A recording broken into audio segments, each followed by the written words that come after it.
I'll turn it over to Vince. Okay, thank you, Eric. So on this first slide, I kind of overlooked something here. We're not going to be renewing LBAM compliance agreements. That's already been done. But we will talk about the compliance agreements. Okay, next. Next slide.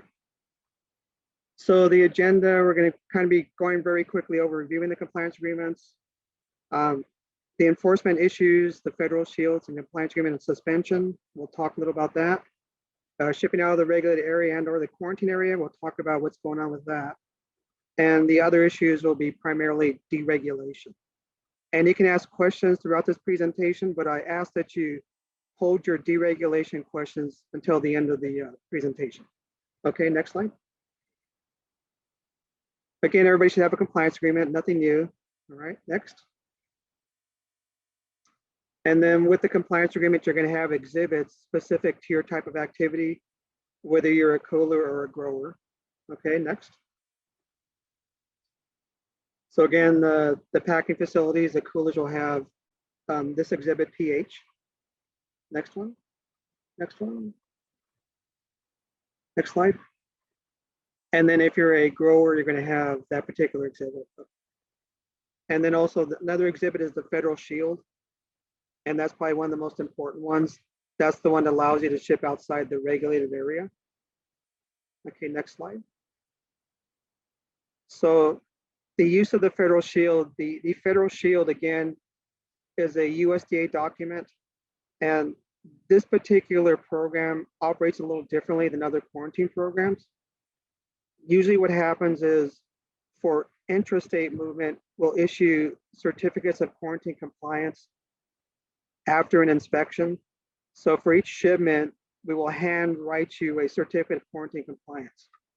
And on this particular program, we knew the volume of shipments would be so great that that would not be feasible.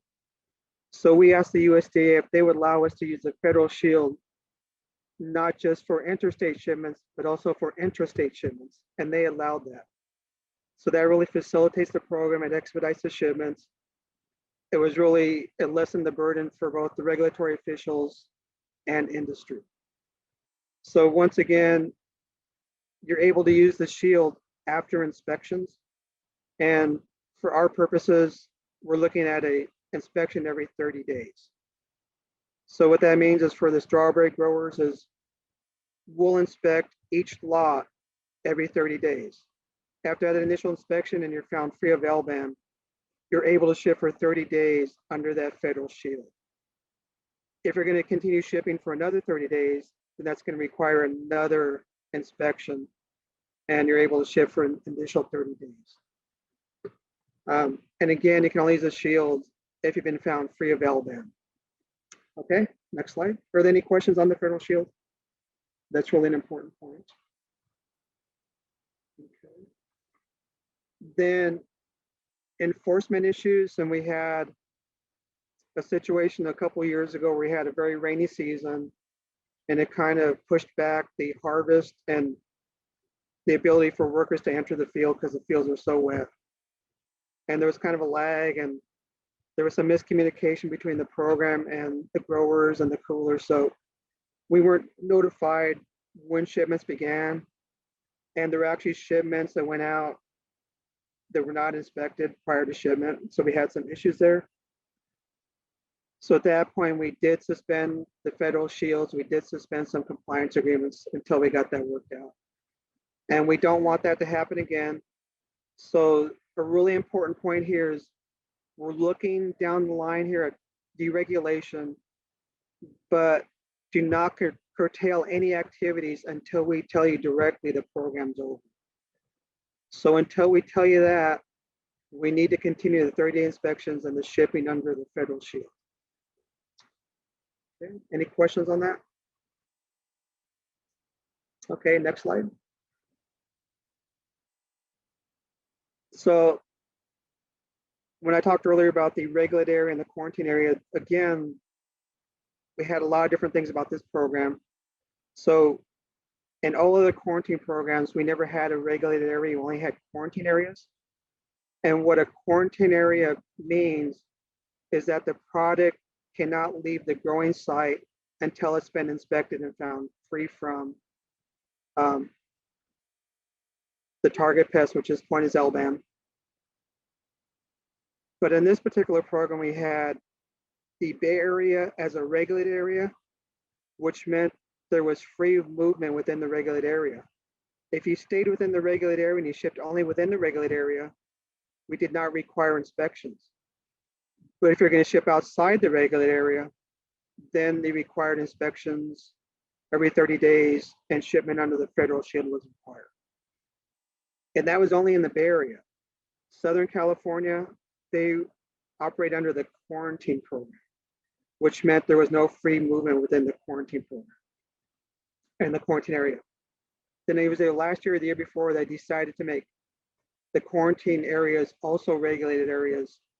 And therefore, at that point, there's free movement in Southern California within the regulated areas. So that was a bit different. Any questions on that?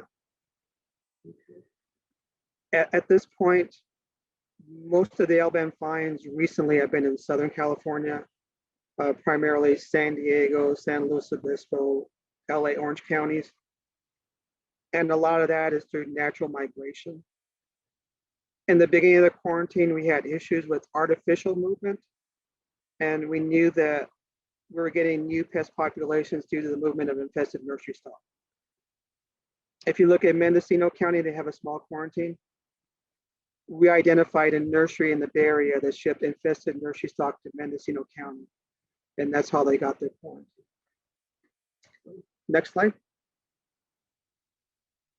So if you want to find out whether or not you're within the regulated area, you can go to Google Earth, put in your address, location, and I'll show you whether you're inside or outside the regulated area. Okay, next. So once again, shipping out of the state interior regulated area or the federal quarantine, you need to have that 30-day inspection, and they're going to be shipping under the federal shield. If we do happen to find at the cooler LBAM on a particular lot, we're going to place that field on hold that that lot originated from. At that point, we'll give the option of conducting a preemptive treatment, where before we get that identified, you can go and treat with any pesticide that's capable of killing tortricid larvae. And then we can go in for a reinspection and clear that field. Otherwise, you can wait till we get it identified, get the official identification, and then it may be LBAM and it may not be LBAM. You can wait till that point. Also, in the meantime, you can choose to ship within the regulated area, which we will allow until we find out what the identification is. So there are some options there. I know it's not the best trying to keep it within the regulated area, but that is an option. If it turns out that you want to wait for the identification, it comes back as LBAM, then at that point you have to go in and treat that field with one of the approved pesticides. And then again, we go back for reinspection and clear that field. Any questions on that? Okay, next slide. So here are some of the things that pertain to the LBAM quarantine. We have the state interior quarantine regulations, the federal order, the approved treatments, the crops exempted host list. And in the beginning of LBAM, all strawberries were considered a host for LBAM. And then the Strawberry Commission said, you know, the way that we handle conventional strawberries, the pesticide regimen that we use, we believe that conventional strawberries should be exempt. And that was presented to USDA, and they looked at it, the researchers looked at it, and they agreed. So at that point, we were able to put the conventional strawberries on the exempt list, which was good for us. We reduced our workload. It was good for you. So that's where we are with that. And it was determined that the organic strawberries are still a host, again, due to handling processes and how they were handled. Okay. Next. So as far as contact info, your main contact will be Arlene Susan. Her office is in San Jose. So for immediate assistance, probably call Arlene. For additional assistance, you can call me. And then on the federal side, it's Rick McKay. So a lot of times, if we do find something at the cooler, Rick's going to be the one that goes to your field and conducts the inspections. We'll assist him, but he's the main contact, the main person that goes and looks at your field. He's also the main person that will look at fields when you send stuff to Canada or Mexico and you're having phyto issues. He's the main contact for that. Okay, next slide. Is that the last one? All right. So I think the one thing that's on everybody's mind is what's going on with deregulation. So we do have an update. Unfortunately, we have a new administration in place. So with the new administration, there's always a little holding pattern. So that's kind of holding things back a little, but it shouldn't hold things back too much. So at this point, they pretty much have things in place domestically for the other states. We're pretty much in line there. The main thing is they're waiting for Canada and Mexico to get them in line. They want to have them get ready for deregulation at the same time. That's a main concern. So at this point, according to Helene Wright, who I talked to yesterday, she's a state plant health director.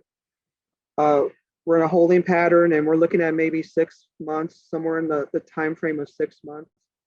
She's very confident that next growing season will be out of LBAM. Next shipping season will be out of LBAM. It's just a matter of getting Canada and Mexico in line and getting them in place. So that's kind of what we're waiting for. She doesn't really see any hurdles in that. It's just dealing with other countries. It's kind of an issue. Another thing that's expediting this process is we're looking at not just our domestic program, which includes shipping to Canada and Mexico. We're also looking at the international program, which is imports from countries like Australia, which have LBAM. That was another thing that was holding things up. So what they've done is they've split it. They split out the international program, the imports. So we're not going to deal with that this time. That'll come down the line. We're just dealing with the domestic program, stuff intrastate, interstate, and shipping to Mexico and Canada. So once we do actually deregulate, it'll be a fairly quick process. We'll go in and we'll cancel all the compliance agreements. We'll cancel all the federal shields. Intrastate, there would be no requirements whatsoever, no inspection requirements, no shipping requirements. The only issue is that some of the other states might impose additional regulations against California for all. And they may require some shipments to be under the phytosanitary program. So we don't know how that's going to work out at this point, and there shouldn't be a whole lot of states that do that. So it shouldn't be as bad as it is now. Okay. Any questions on anything, deregulation or anything else?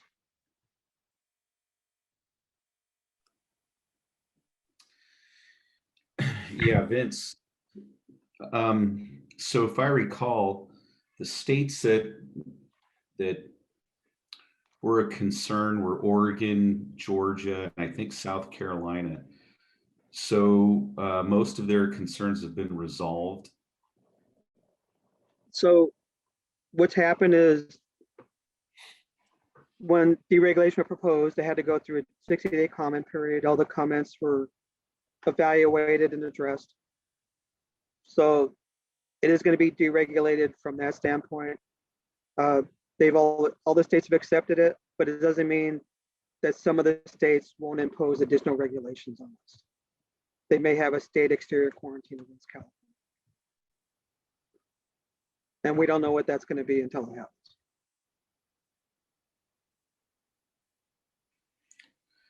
Okay, now the status with Canada and Mexico, they have warmed up to the idea because there for a while there wasn't a lot of movement, but it looks like things are now moving for approval. Yes, and I think it's a little bit more. Canada is a little more hesitant than Mexico, I believe. But they're working on it, and Helene's pretty confident that it's going to happen, and she just wants them to do it at the same time. She doesn't want to have it staggered. So that's, and again, nothing's finalized until it happens. I mean, like last year, we were hoping it would be ending by October, and then by the end of the year, and now it's like, you know, it's kind of the same thing, but everybody's a lot more confident it's definitely going to happen this year as opposed to last year. There's been, it looks like in the budget process, a reduction in funding for it. Is that correct? Yeah, and that's kind of, if anybody's been around from the beginning, I mean, in the beginning, we probably had $25 million. So there's been, you know, a little cutting back as time goes on. And the issue with the LBAM is the USDA, they don't mind funding quarantine programs, but when it becomes a control program and they're throwing money into it, they kind of get tired of that. So they really want to get out of it. And they're pushing, they're doing everything they can to get out of it. Any other questions? Amplify on one of Mark's questions, Vince. If, you know, obviously we don't know if another state or another country at some point might impose a requirement, but we'll get regular notice on that. That'll be negotiated, and we'll have time to put out notice as to what those requirements are. Correct? Yes, and it's geared more towards the nursery industry, because that's where a lot of the artificial spread has been. For sure. I don't think we've ever found anything that's really come from commodities. It's always been nursery stock. So I think it's probably going to be geared towards nursery stock. Great, thanks. Thank you. Thanks, Eric. That was my follow-up question. Good. Are there any other questions from the masses? We've got a good turnout, and I think all of our shippers are present in some counties, as I mentioned. Eric, you've got a question here from Renee Inlow, and she's asking, are they proposing deregulation for all host commodities or just berries? A total deregulation of the LBAM program. So that's commodities, all commodities, and all nursery stock.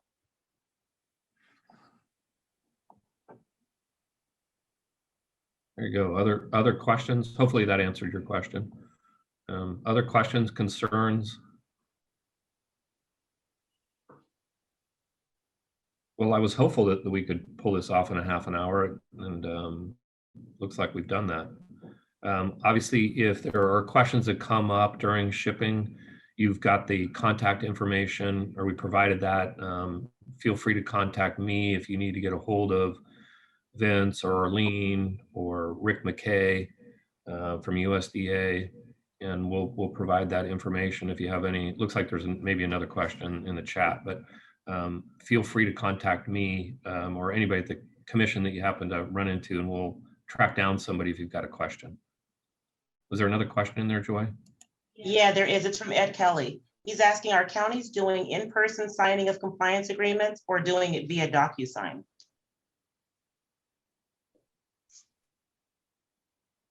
I'll leave that to Vince. Well, at this point, I don't really know that people are issuing compliance agreements, but however it works for the county. If you want to do the, I guess the DocuSign, which is I don't see a problem with that. Again, I mean, safety first out there. I can speak to Santa Cruz County. We're still working on collecting lot numbers because we track our lot numbers here in Santa Cruz County. So we're still waiting on documents from a number of the berry companies that have complete data sets with with the lot numbers. And then we'll be sending some paperwork back to the berry companies to get signed by their growers, and then in hopes that they can send them back to us. Does that help? Hopefully Well- that helps. And just, I guess I didn't really touch. So it's really important, that 30-day notification, make sure you get that into us before you do any kind of activities as far as harvesting and shipping. It's really important. And we have been receiving those thus far, so we appreciate that. And I think it, Renee points out, stay in touch with your local ag commissioner. If you got questions, certainly about signature on compliance agreements, obviously that's a good starting point. Definitely, if there's new growers as a part of your company this year, we will be issuing compliance agreements to new participants. We're just updating the attachment A, which has the lot numbers for those that have been a part of the program in years past.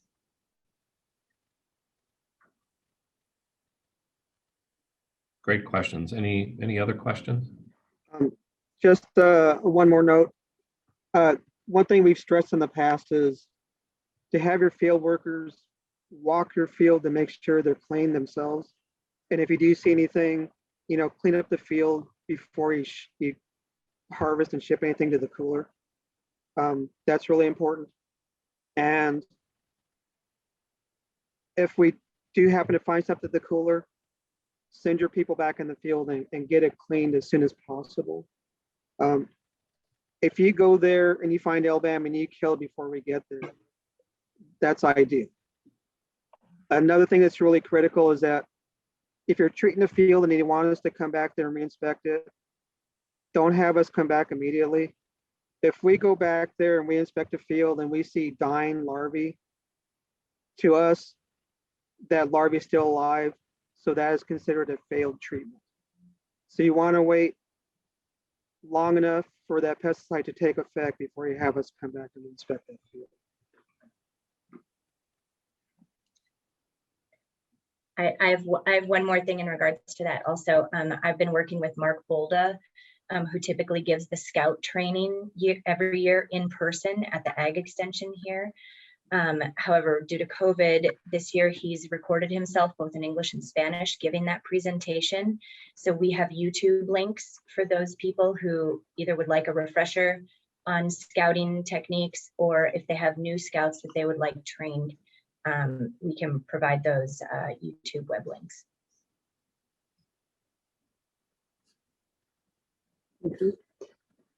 And just on personal experience, I've been inspecting fields before, and there were field crews that were ahead of us, and they were killing the LBAM before we found it. So we didn't find anything, so that's fine. However you guys want to work, but if everything that you can do to prevent us from finding LBAM works to your advantage.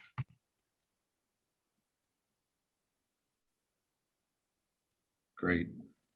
Any last minute questions?